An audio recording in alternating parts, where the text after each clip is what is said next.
Hello, Central Oregon. I hope you are still enjoying your 4th of July holiday weekend. In terms of the weather, there's still a lot to enjoy if you prefer clear, warm, sunny conditions, because that's what we have with us today, and that's what we will have with us over the next several days moving forward. Putting our future track into motion, you'll see that not much is going to change here in Central Oregon. The bulk of the clouds that are going to making their way toward us here on the high desert are really going to be staying west of us in the Cascades for the most part as we move forward here. Waking up tomorrow, you can see clock says 8 a.m. Clear conditions across the board, and that doesn't change on Monday until we get to the evening. And then we get some partly cloudy skies Monday evening. That's really the only time this entire upcoming week that we do see conditions that are different than just mostly clear. This is probably the most clouds that we'll see over the next few days, essentially. And then also around Monday evening is when our winds might pick up just a bit. As you know,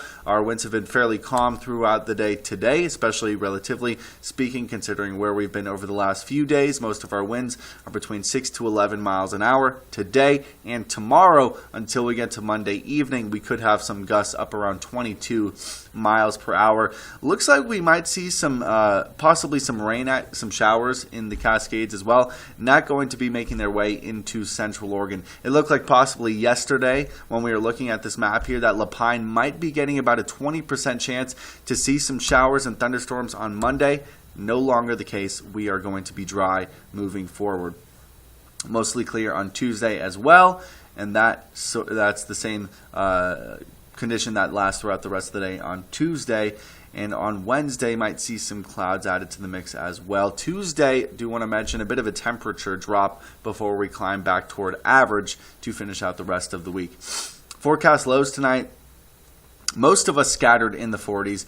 Warm Springs, though, not getting under 50 degrees at 51 for a forecast low. The rest of us in the mid to high 40s outside of Sun River, who will be bottoming out, and Lapine bottoming out at both 41 degrees. Forecast highs for tomorrow, right up next to that 80-degree mark. Not quite going to get there for all of us here in Central Oregon. The closest ones, Redmond and Lapine at 79 apiece, not too far behind. Oh, Warm Springs as well. Not too far behind, Sun River, Bend, Prineville, Madras at in the mid-70s, and Sisters in the low 70s for a forecast high. And in the low 70s is where we will be on Tuesday. I mentioned a bit of a temperature drop before we climb back toward our seasonal average. 80 degrees in the low 80s pretty much the rest of the way, outside of an 84-degree mark next Saturday.